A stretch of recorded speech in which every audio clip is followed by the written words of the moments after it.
People, what's going on? What's going on? What's going on? Feels good, feels great. Shout out to everybody on IG Live, everybody on Facebook. People, what's going on? As you guys know, it's your boy Bobby from Mentourme.com. Behind me, if you're on Facebook, I think you could see CNBC playing. As you guys know, I'm a stock trader. I'm an investor. I'm a life coach. I'm an individual just telling you how I've gone through life and how you can do the same to be better or be great. Teaching you guys financial wealth, teaching you the truth of life. Sometimes you don't want to hear. But the reality is, if we could hear the truth, we could grow and actually become better people. Here's the topic for today, right? And as you guys know, before we even jump into the topic, the stock market right now, we all know it's still down. The crypto market has just dropped again. And again, the world itself is still very expensive. We all, at this point, are aware of this. Gas prices are to the roof. Commodities are to the roof.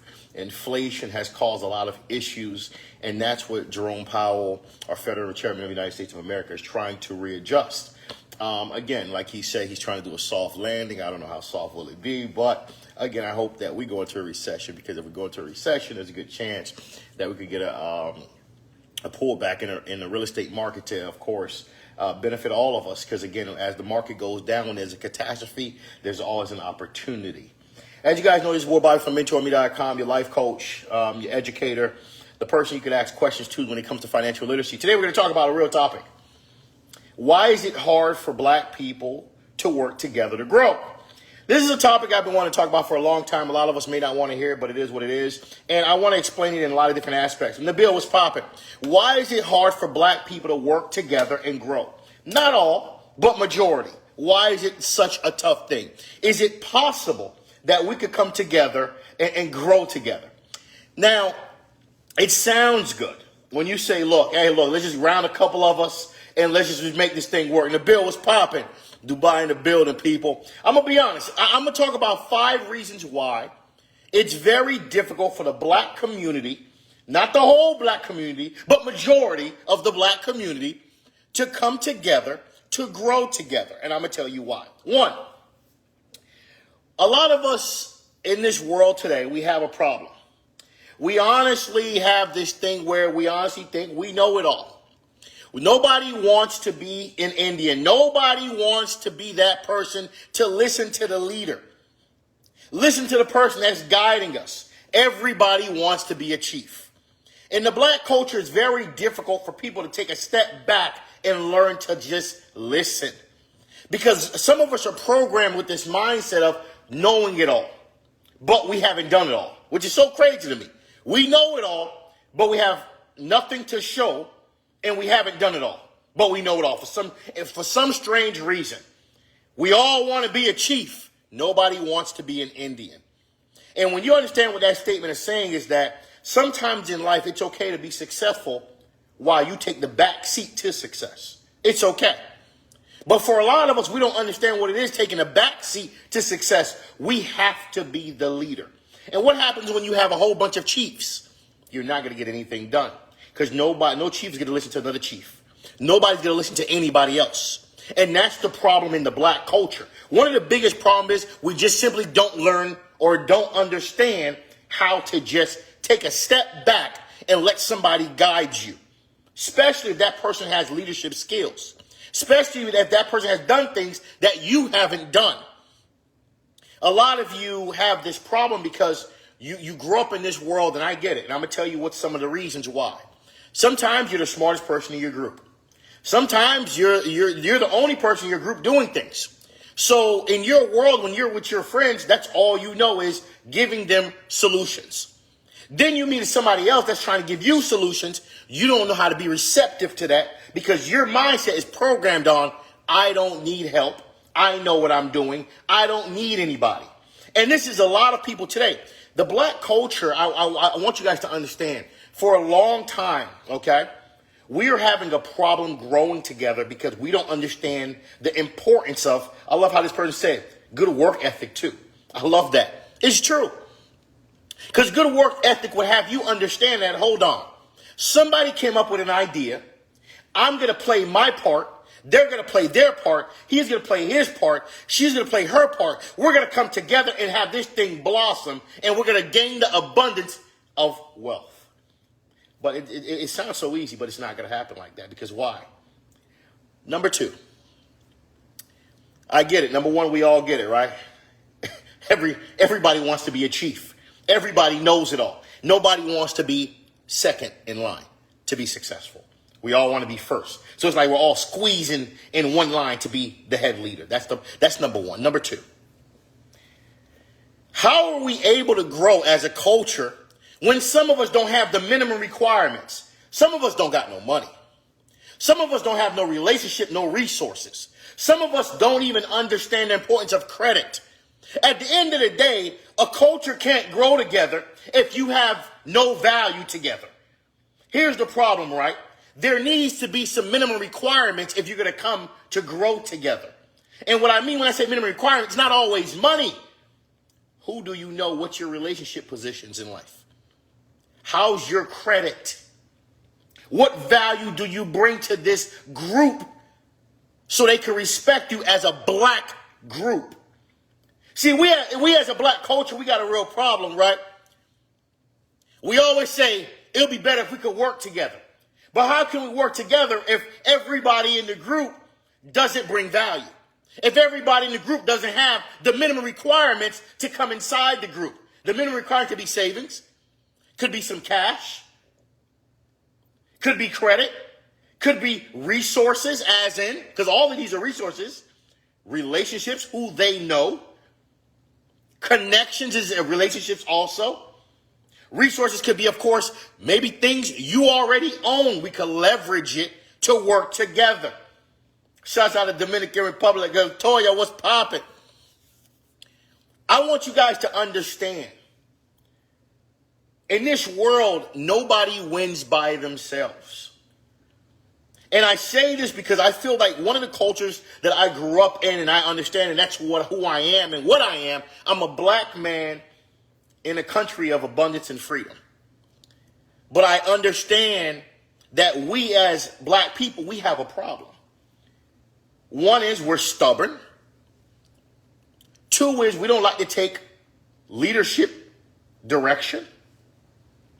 Three is a lot of us, we focus on all the wrong things of life until it's too late. And when it's too late, that's when we finally want to listen. Why can't black people come together and work together? Why are we so stubborn when it comes to growing in life? And why are we in a position where we don't even have the minimum requirements? You talk to grown black people right now, what's your credit score like? Oh, my credit's still bad. What you own, I'm still renting. Okay. What resources you got?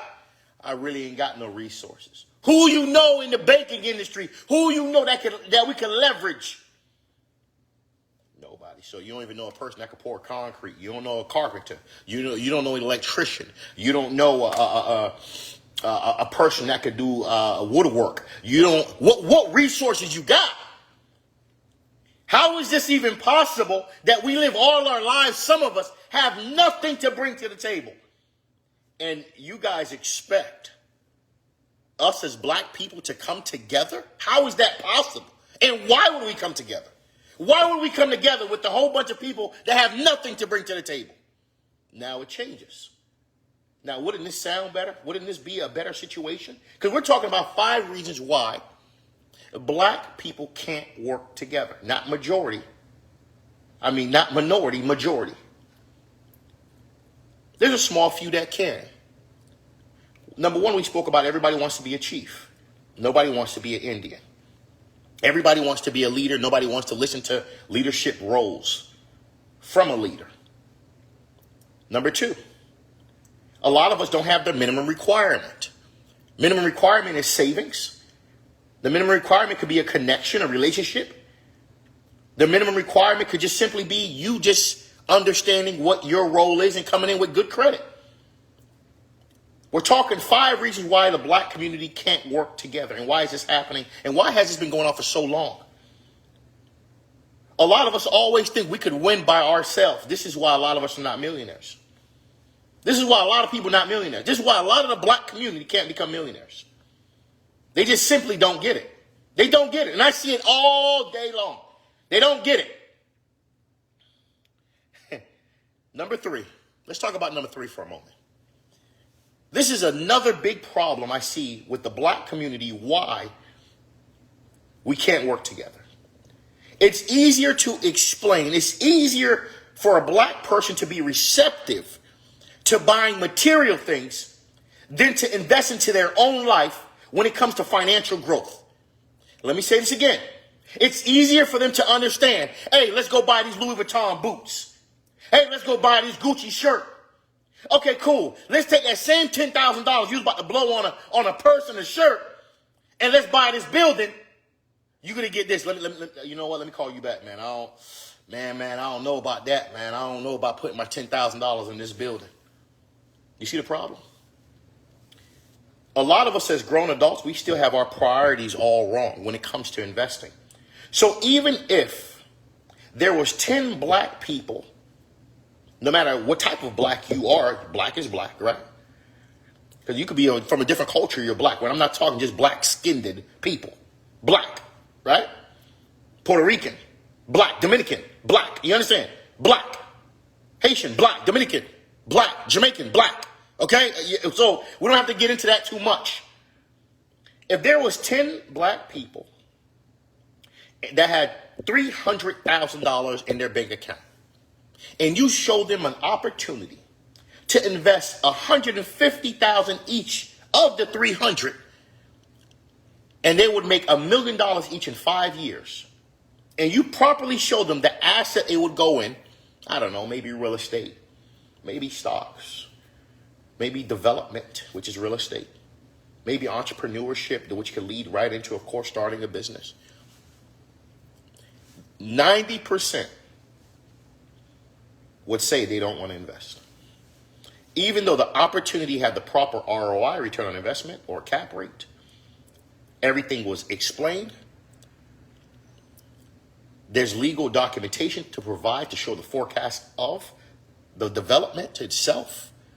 There's in that brochure, or that OM they call, the sales perspective, it's showing you population growth. It's showing you all the analytics, all the statistics you need to verify and validate that your investment is secure.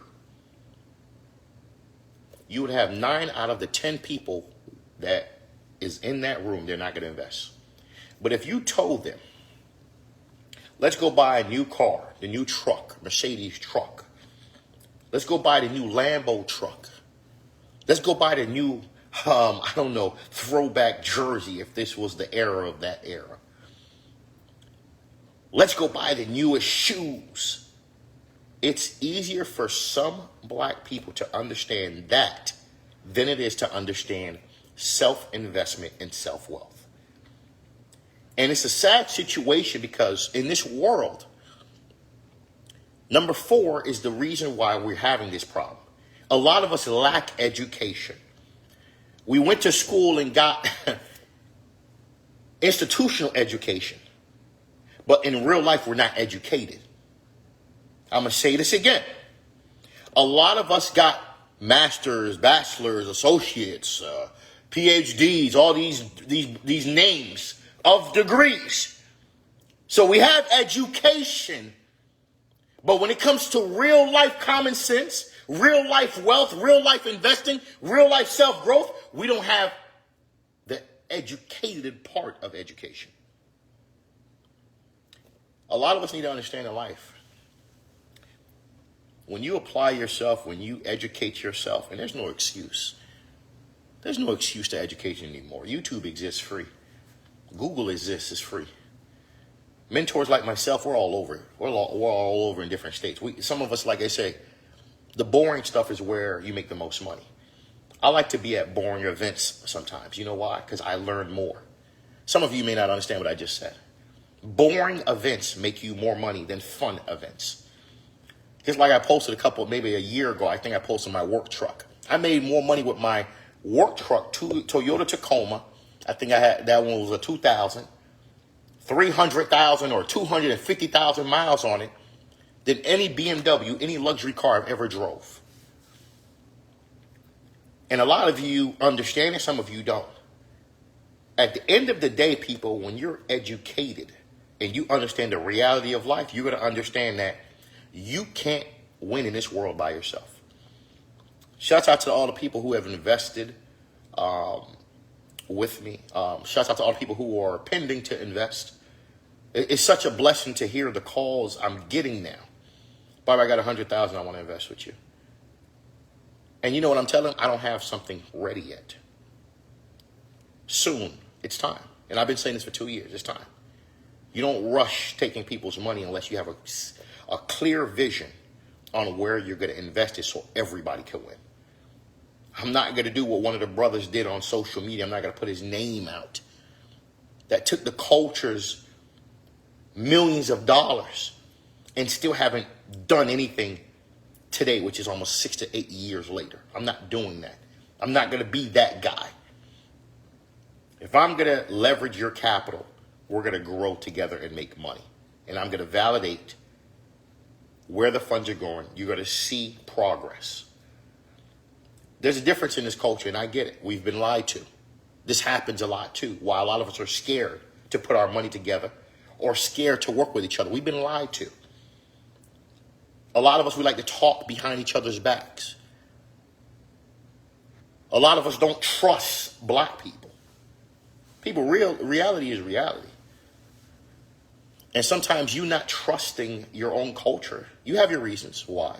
They've done you wrong probably.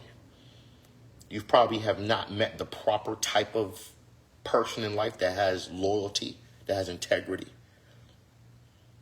And these things really do, of course, affect your future path of how you work together with other cultures and your culture.